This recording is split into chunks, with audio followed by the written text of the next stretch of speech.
Today on The American Land Seller, our guest is Matt Davis, a powerhouse in land advisory and investment strategy. Matt has been with Cushman Wakefield since 2008, where he specializes in the disposition and acquisition of land and investment assets across North America. He's the platform leader of Cushman Wakefield's Land Advisory Group, heading a national team that delivers creative solutions for everything from master planned communities and agriculture land to industrial development and renewable energy projects. Over his career, Matt has transacted over 155,000 acres for a diverse range of uses, making a significant impact in the industry. As an accredited land consultant, ALC, Matt's expertise and leadership in land brokerage are undeniable. His dedication to the industry is further reflected in his active involvement with the Realtors Land Institute. Since joining RLI in 2018, he has served on key committees, chaired the Government Affairs Committee, and even led as 2024 president of the Western States chapter, representing 6 states. His accolades include being named the RLI Rising Star in 2019, Commercial Land Broker of the Year in 2020, and member of the Apex Top Producers Club from 2018 through 2023. With a Bachelor's of Science in Real Estate from San Diego State University, Matt brings a deep understanding of land transactions, market trends, and investment strategies. His passion for the land, coupled with his leadership in shaping the future of land brokerage, makes him an invaluable guest today. So get ready to dive into insightful discussion with Matt Davis right here on the American Land Seller Podcast. Welcome to the American Land Seller Podcast with your host, Kobe Rickardson. Kobe is an accredited land consultant and multi-state land broker with High Point Land Company. Join us each week as we explore all things land. We bring you fresh insights and expert guests on sales, marketing, regulations, economics, and so much more. Visit www.americanlandseller.com and find us on one of your favorite podcast platforms. Okay, Kobe and our special guests, let's get started. Hey, welcome back to the Land Seller Podcast. This is an exciting day. We're joined by Matt Davis. He is an accredited land consultant with Cushman Wakefield out of Southern California. Matt, how are you today? Doing well, man. How are you? Doing great. I can't complain at all. I am a little jealous. You're kind of the San Diego, I think, right, is where you're at, Matt. So, like, you have just like the absolute perfect weather all year round. Weather's great. No land to sell, so we got to go out of town to sell any dirt. Yeah, no, I did know that too, but no, it's a pretty. My son was stationed down there when he was in the Marines, and so we got to go visit several times, and it was just absolutely beautiful there. So good for you. You don't have the snow and stuff to deal with like we do here in Nebraska, but anyway, so Matt, let's talk just a little bit about, like, just recently you were selected to be the vice president for Realtors Land Institute. Anybody that listens to this podcast knows we're huge fans of all the guys at the Realtors Land Institute. Let's talk just a little bit in the beginning here about what's that look like? What's your path now? Congratulations, of course. You know, we're excited for your leadership, but where do you go from here? When do you start? And what's that look like? Yeah, I appreciate that. Super exciting and glad to be kind of stepping into the leadership chairs for the organization. Installations early November, term officially starts 2025. So it's a 4-year commitment, vice president, incoming president, and then president and immediate past president. So I've signed up for 4 years of leadership at RLI, and got a great slate of guys I'll be working with, stepping into the VP position. So excited for that collaboration. And I think, the organization's been on such a great track the last number of years. Staff's phenomenal. And I think primary goal as I kind of move into that leadership position with RLI is keep it on the path that it's on, and continue to leverage a relationship with National Association of Realtors and really be the voice of land out there, making sure that in Washington, we're doing as much as we can to protect property owners' rights and the industry in general. Yeah, it's funny you should say that because, like, as a land real estate professional, okay, so the Realtors Association really is not the association as a whole, right? It's not really the biggest advantage for us land folks, commercial people and land people. But with all that's happened recently, I think that what you mentioned this, like one of the things that is really important about the Realtors is our voice in Washington, right? And I know that you have been the government affairs chair for RLI for the last few years. Talk just a little bit about what specifically is RLI's government affairs committee kind of focused on, as far as what are we watching? I was on the committee with you. I'm not this year, but I was for 2 or 3 years before that.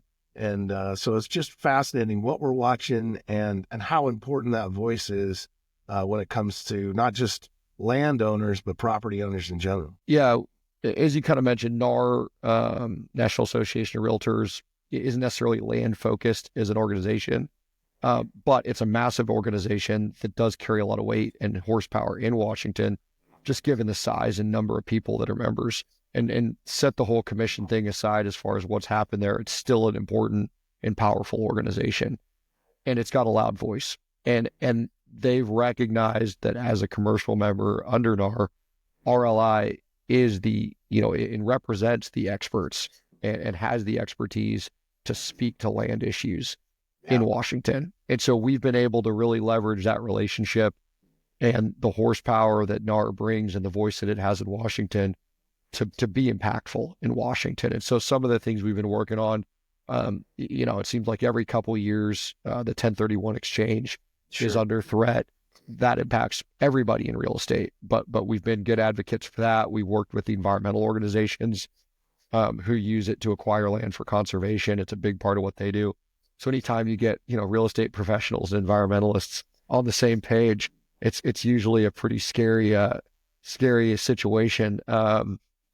And so it does carry a lot of weight to kind of form those collaborations and relationships. WOTUS, Waters of the U.S., has been a big one. We've had 3 WOTUS rules, one under each of the last presidents. So it's been kind of, ping pong back and forth of trying to figure out what's going on and making sure it's not overreaching. So there's been a lot of litigation there that RLI has been part of. They're actually a plaintiff in one of the cases. And so, again, joined a coalition just advocating for property owners' rights as it relates to waters of the U.S. And really that's anything that could be even a seasonal stream could get folded under WOTUS, and just means that anything that could impact that stream now is a federal issue. The open fields doctrine, a lot of people don't know that, illegal or unlawful search and seizure doesn't necessarily apply to your property beyond your home. So if you have acreage, every state's a little different. And so RLI has been writing amicus briefs and involved in a number of cases across the country. Most recently, we're successful in Tennessee in protecting and helping kind of expand those rights beyond the structure itself to the property boundaries. So a lot of impactful stuff for property owners, also advocating on behalf of the professionals themselves and in the business with things like 1031s. Yeah, I mean, and I think that there's a lot of people that don't really understand that when you're looking at all of the taxing entities at the state, local, federal government has, it's just that big number from what the savings is from the 1031 exchanges is just real tempting for lawmakers to go, man, that seems like a real simple, like that should be an easy one to fix. We'll just tie that up and get rid of that. And in reality, I don't know how much, I just don't think there's going to be a whole lot of land changing hands if you didn't have that 1031 exchange. I mean, is that kind of your feeling too, or? Yeah, it could definitely freeze the marketplace from a transaction standpoint. You'd likely end up with a flurry of activity in advance of a change like that as people try to get ahead of it. But then you'd have a total trough of activity. One of the best kind of arguments for retaining it that I've heard, and part of the problem is you're dealing with staffers a lot of times and folks that don't own property. They've never participated in a 1031 like-kind exchange. So they just don't have familiarity with it or real understanding, but most of them have 401ks. And so explaining to them the deferred tax, benefit of a 401k is very similar to, the deferred tax benefit of a 1031 exchange for property. And so it accomplishes the same purpose, right? It allows you to grow your wealth over time. And as you cash out at a later point in time, you pay taxes, right? And so it's when you kind of explain it in terms that are familiar and they understand, sometimes we get a better result. But so far, so good. Yep. Now that's that like I said, it just seems like you're right. Every couple of years, that seems to be the solution that the lawmakers want to use. It's like, oh, we'll fix taxes. We'll just get rid of this big monster, and then we'll gain a whole bunch of money. But close the loophole. Yeah, close a loophole, which really isn't a loophole, I don't think. But and then again, like I don't think we mentioned it, but the flood insurance, that is another one that seems like it's on the chopping block every time it comes up. And I think that's another thing that, because we don't have any better solution, we kind of still have to keep that program limping along just to kind of to protect landowners and property owners in those floodplain areas. And so, yeah, that's a great one. The insurance topic is one that RLI's weighed in on quite a bit lately. Flood insurance specifically, we're starting to talk about fire insurance out west. All of those are kind of timely topics as we deal with, it seems like, more extreme weather patterns. That's smart. But no, well, Matt, let's we're about 10 minutes here. Let's just take a real quick break, if you don't mind, and we'll just come back. I do want to pick your brain a little bit on the energy use on land and stuff like that, if you don't mind, because I know you're kind of an expert in that area, and so I'm really fascinated with how that works. So if you have a second, can you come back after a break here? Absolutely. All right, we'll be right back. The American Land Seller Podcast is brought to you in part by LandHub.com. Join us today and experience the expertise of LandHub's land marketing professionals. Whether you're buying or selling, let us show you the way in the ever-evolving world of land transactions. Visit LandHub.com and discover what the future of land marketing looks like. LandHub.com, where your land journey begins. Okay, we're back here with Matt Davis, Accredited Land Consultant. Matt, we talked a little bit before we started this today about you kind of have become a guru in the world of helping people find, and work through renewable energy on land and stuff like that. Talk just a little bit about first of all, how did you kind of get into that? Is that something that your company kind of threw a file on your desk and said, figure this out, Matt? Or how did you get into maybe kind of working with renewable energy and land purchases, Lisa?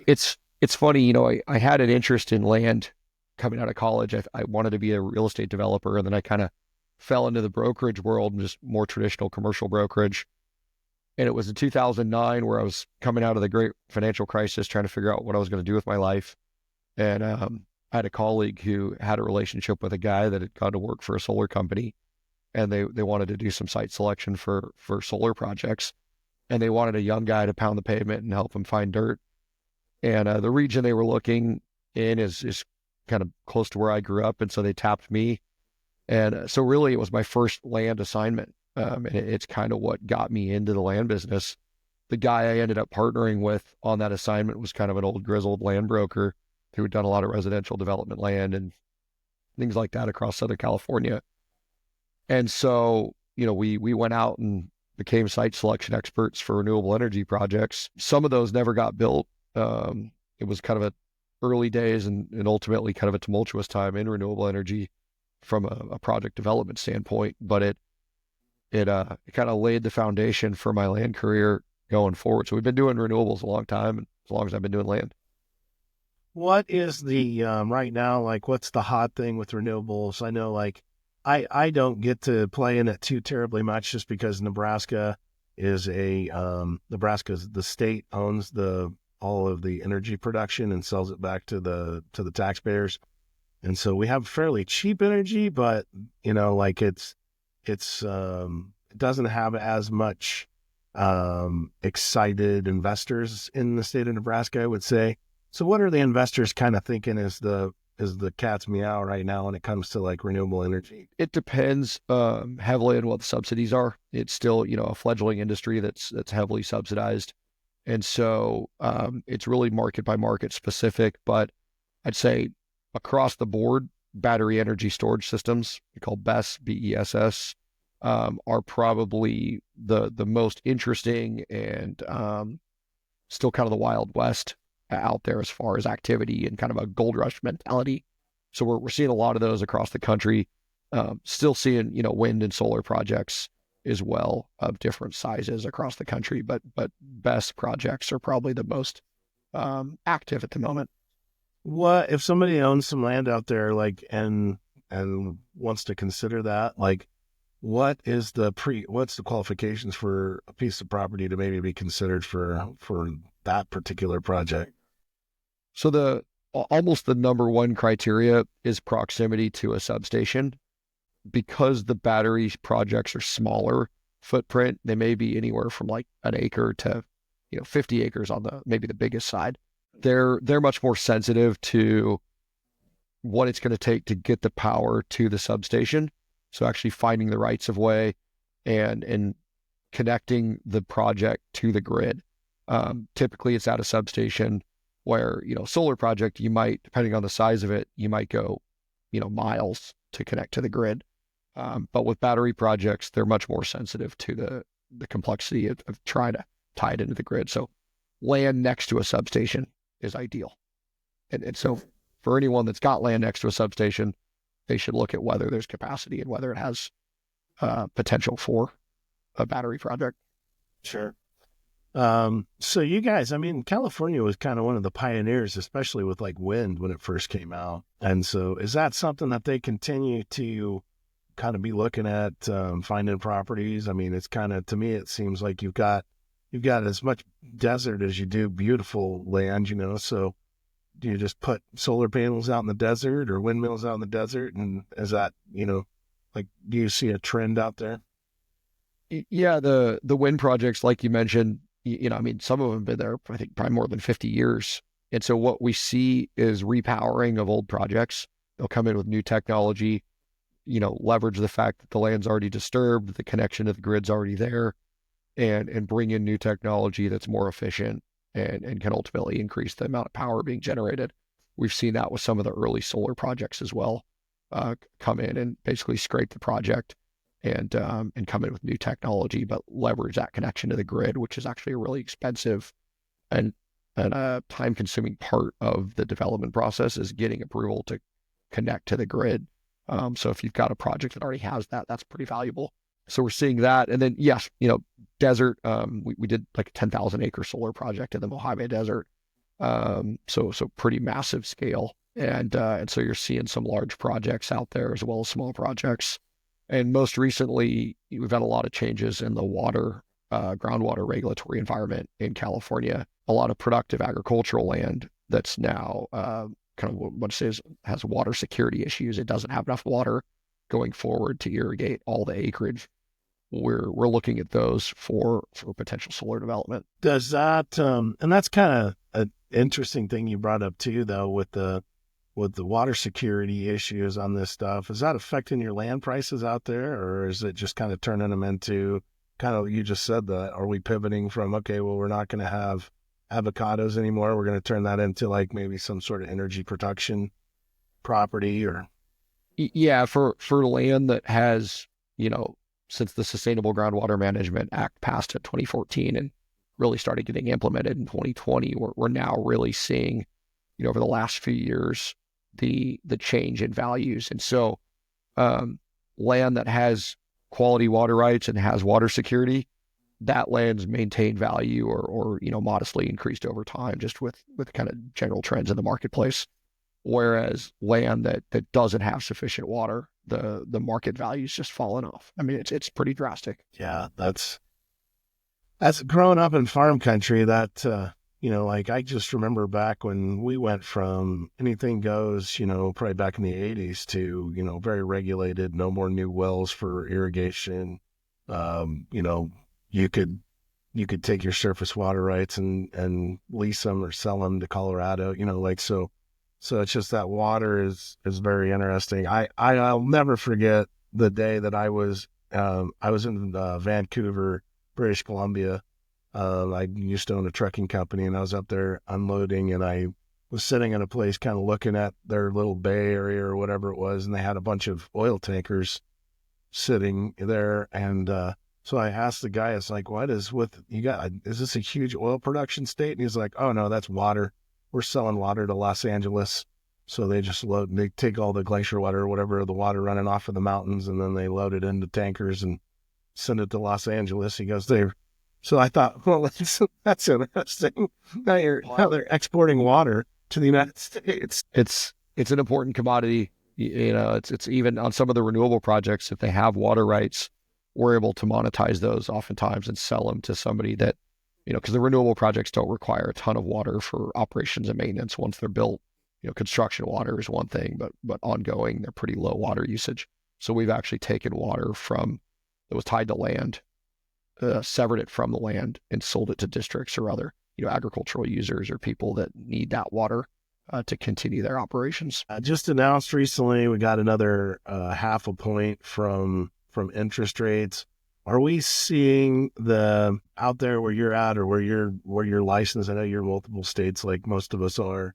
Are you kind of seeing the interest rates being an issue, or we still have quite a bit of cash players? Or have you guys kind of seen a slowdown when it comes to land investment and development investment?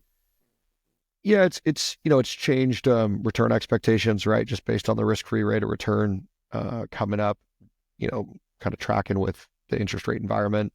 That tends to affect people's expectations of what they're going to get on farmland returns and even renewable energy returns. I mean, their capital stack has changed and their cost of capital is different than it was.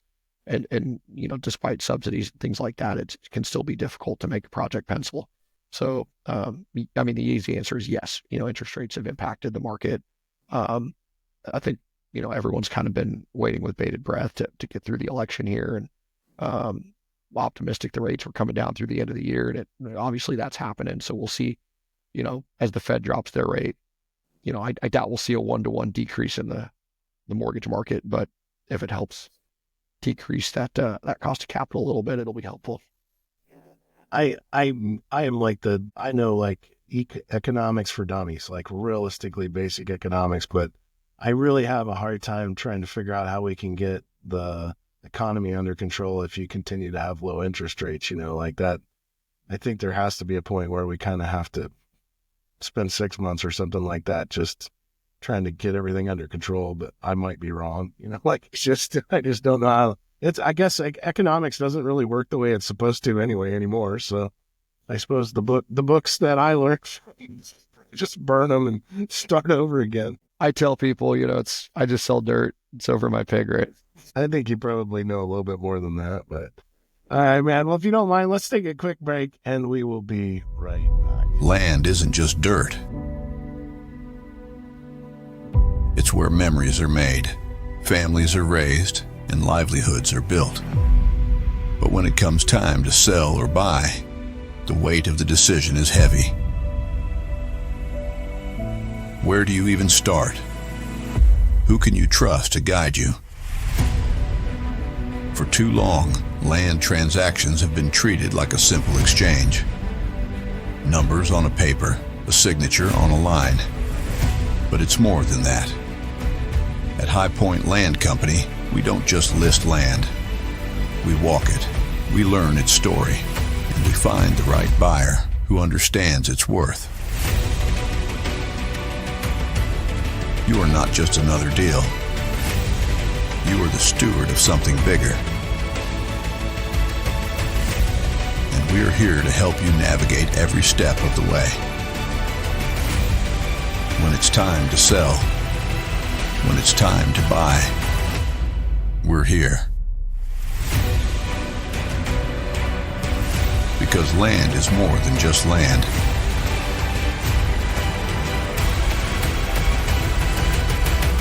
It's your legacy.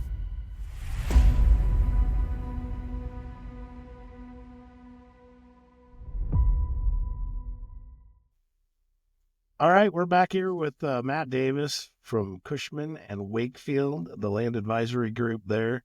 What is a land advisory group? Is that just a special division of your company, or? Yeah, we've got about 130 folks across the country that are primarily focused in selling land, and that could be everything from traditional commercial land like residential master plan community development, industrial development, all the way to like agriculture, ranches and renewable energy. Yeah. Now that has been one of the interesting things that I've learned a lot from folks like you, like that are doing a lot of development and renewable energy and stuff like that, just because we mostly row crop and grazing pastures and stuff like that. Any developments we have where I'm at are, pretty much house based, like residential houses. And so it's been kind of fascinating to get to know you and the other developer guys out there in the world that are doing kind of some really fun stuff and developing and growing communities. So let's go back to renewable energy. Let's talk just a little bit, if you don't mind, about who is a client. Like, what does your client look like, and how are some of these deals structured that you're doing with the renewable energy? Are we talking leases, purchases, a little bit of both? I don't have much experience with it, so I'm just kind of fascinated with what you're up to. Yeah, so clients usually take one of two forms in the space, and not dissimilar to any other kind of a relationship, but it's either developers, independent power producers, groups that own, uh, power generation facilities across the country and are moving into the renewable space, or kind of what I would call a front end developer, people that have the understanding, kind of engineering background of what it takes to entitle and approve one of these projects. And they're kind of the funnel for some of these larger IPP, the independent power providers or the utilities. And so they'll get out there, they'll put the whole project together, wrap it up in a nice bow, get it fully approved, and then they'll sell the project to a group that's actually going to build it and operate it long term. The other side would be a landowner who has land that we think has potential for renewables, and so we're actually going to list that and take it to market, just like we would any other listing. That's very cool. And so mostly, like, you're trying to find the people that have the desire to do the project. Then you come to an even bigger challenge, which is where to put it. Like, what does site selection look like when you're looking for, when you're looking at a project? Like, I can't imagine that every piece of land is equally valuable to an energy or a renewable energy project. Yeah, usually our client will tell us, there's a point of interconnect, typically a substation or maybe a line segment between substations, depending on the size of the project, that is, based on preliminary review, attractive, that there's potential for them to inject power into that piece of infrastructure.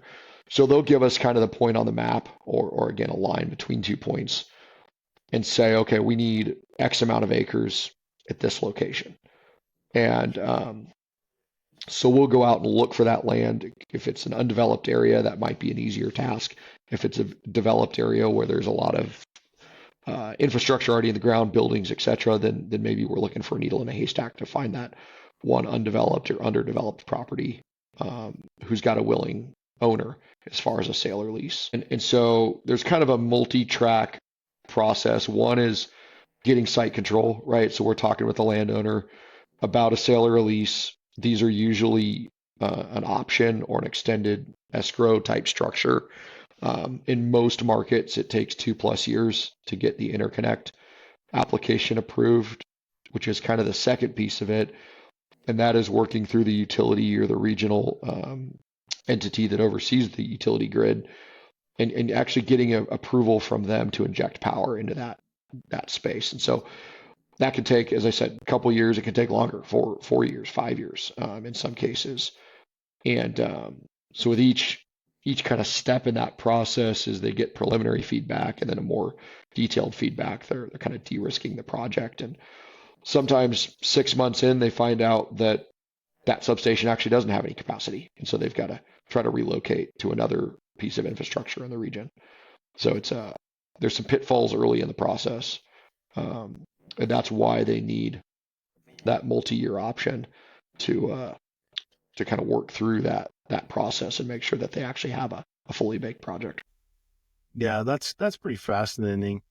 Do you have you seen anything like you just said you had a 10,000 acre project that you were recently a part of? Do they build substations or like build in power infrastructure in for projects if they're big enough?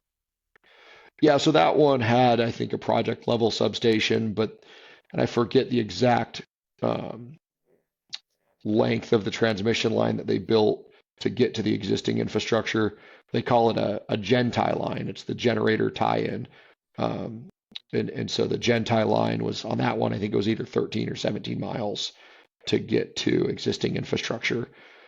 And you're talking about probably $1 million a mile for above ground lines, probably 2.5 million a mile for underground lines, just for the physical cost of construction, not factoring in the cost of acquiring the easements or the land to actually build it on. So it's why they like to put those projects close to existing infrastructure, because the connection can get real expensive real quick. Yeah, no, it sounds like it. Let me think here. So who else do you work with do you work with other companies? Do you work with other real estate companies? Tell me kind of how this process works. Yeah, so we work across the country on these projects, and because we have some really strong client relationships with different developers, they kind of rely on us to almost run their real estate site selection in multiple states. Personally, I'm only licensed in California, and so when we're working out of the region, we'll go to someone at our company or at a different company as our boots on the ground, and rely on them to kind of knock on the doors, kick over the rocks locally. We can work with them to help explain the structure, why it needs to be the way it is, what the various stages of the project are, and kind of shoulder to shoulder with somebody in the local market, we can usually find land and put a deal together. Yeah, that's another asset to like the Realtors Land Institute again, is finding those people. It's usually pretty easy to find good people if you just go reach out through that network and take a look. Yep. Thinking about the last couple of months or years, what's been the most entertaining project that you've worked on, maybe? We just sold pivoting far away from renewables, we just sold a golf course in Princeton, New Jersey that was about 220 acres just outside of Princeton. And it was formerly the estate to the heir of the Johnson and Johnson family. And so pretty high profile, asset. The clubhouse was his former mansion that he built for his third wife, and it was pretty spectacular. That's very cool. What do you think? What's been the most challenging project that you've worked on? That's a good question. We've had a number of renewables projects that are, for all the reasons I said, kind of the front end timelines, things like that are really challenging, where you're looking in an urban environment for underdeveloped land, maybe a few acres, but you're trying to get a couple years of time frame on the front end. And our clients are willing to pay pretty significant six-figure option payments annually to keep control of that land. But it's a difficult thing for people in the built environment that have the ability to sell their property for other economically viable uses, right? If you're out in the middle of the desert and there's nothing else going on, it's pretty easy to convince a guy to sit shoulder to shoulder with you for a few years while you work through a project. But when you're in the urban area, it's a little more challenging. So we've had a number of projects throughout kind of urban California that we've got our clients made substantial commitments from an interconnection standpoint. They've got massive deposits made, but you just can't find land. It's tough. That is tough. I think that's kind of been the interesting thing all the way across the country with land is like, it seems like we have, Midwestern farm ground, even you've got producers that generationally have finally gotten a little bit of cash together, even though that we see a dip in commodity prices. We've got a lot of cash that's playing in the land world still, and I think that's kind of the same everywhere, isn't it? It's like people have projects, different things they want to do. They just don't have the product isn't available, So it's truly supply constrained, right? I mean, and not everything has high demand, but if it is an A asset in an A location, then even in the kind of challenging economy that we've been in for the last 12, 24 months, you still get plenty of interest. Like the golf course I mentioned, we brought that to market end of 23 and late 23 in what felt at the time like a pretty challenging economic environment for the real estate world, especially the commercial real estate world. And we had 24 bids, all from qualified bidders on that deal, and got that done, kind of mid 2024. So if you've got a high profile trophy asset, it's truly irreplaceable. It doesn't matter what's going on in the economy. The interest is out there. Yeah, that's definitely true. Going back just to real quick to the renewable energy stuff. One of the things I've kind of been watching this in Nebraska, where you've got some people that are interested in maybe putting a wind farm up or different things. And so the counties are kind of going through and figuring out zoning that's pretty strict to try and make sure that if it does happen, then homes aren't affected with strobing, for the specifically with the wind farms. But I think that it can be anything out there. Are you guys seeing like some pretty strict requirements on, disassembling and getting rid of the projects when they're obsolete? Yeah, on the back end, many municipalities will require a reclamation bond. I've seen some developers want to supply that bond later in the life cycle of the project. But I think if I'm on the landowner side, I'd want that bond as soon as they're putting a shovel in the ground. Because like in Texas, there was a hailstorm that destroyed a bunch of panels.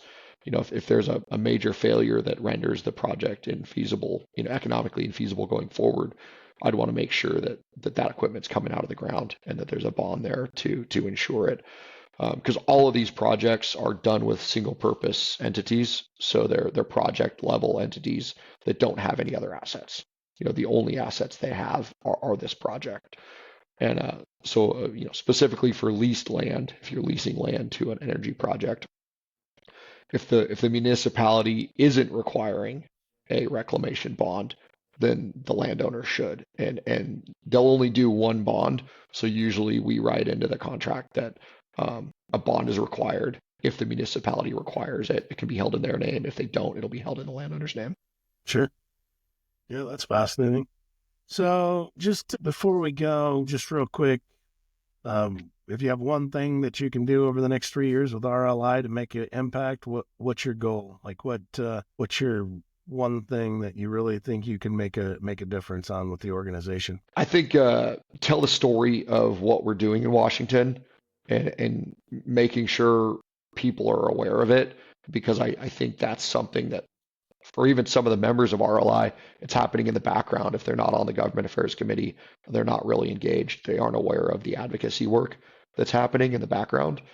And so I think continuing to elevate that advocacy work and really be involved in coalitions that are out there, litigating and protecting property rights, and then telling that story publicly, both to the membership and the greater landowning public.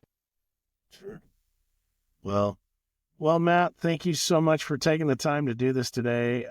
As always, I learned a lot. So I hope you continue to do well out in California, and I know you're involved in projects throughout the country, but I do appreciate you taking the time out of your busy schedule to visit with us, and I hope you have a great rest of your week. No, thanks, Kobe. Appreciate you having me on. As we wrap up another episode of the American Land Seller Podcast, thank you for joining us. Visit www.americanlandseller.com and find us on one of your favorite podcast platforms. If you would be so kind and you enjoyed today's insights, please like, subscribe, rate, follow, and review us on whatever app you are listening or watching on. Connect with us on social media for updates. Until next week, Kobe wishes you success in your land endeavors. God bless you and have a great week. The American Land Seller is brought to you in part by LandHub.com. Are you in the market for the perfect piece of land? Look no further than LandHub.com, your solution to the biggest challenges facing land buyers and sellers today. At LandHub, we're revolutionizing land transactions by effectively connecting buyers and sellers. Say goodbye to the struggle of finding or marketing land for sale. We understand the power of new media marketing, leveraging social media and targeted ads to bring together the ideal audience for all property types. Join us today and experience the expertise of LandHub's land marketing professionals. Whether you're buying or selling, let us show you the way in the ever-evolving world of land transactions. Visit LandHub.com and discover what the future of land marketing looks like. LandHub.com, where your land journey begins. And High Point Land Company. When it comes to buying and selling land, High Point Land Company sets the standard for excellence across the Midwest and beyond. Our expert land specialists bring unmatched market knowledge and a personal touch to every single transaction. Whether it's a farm, ranch, recreational, or even investment property, we provide the expertise and integrity you can trust. Looking to buy or sell? We offer a premier selection of properties and a marketing strategy designed to get you results. From productive farmland to recreational retreats, we help you maximize your investment. Visit www.highpointlandcompany.com today and experience the difference. High Point Land Company, a true leader in land sales.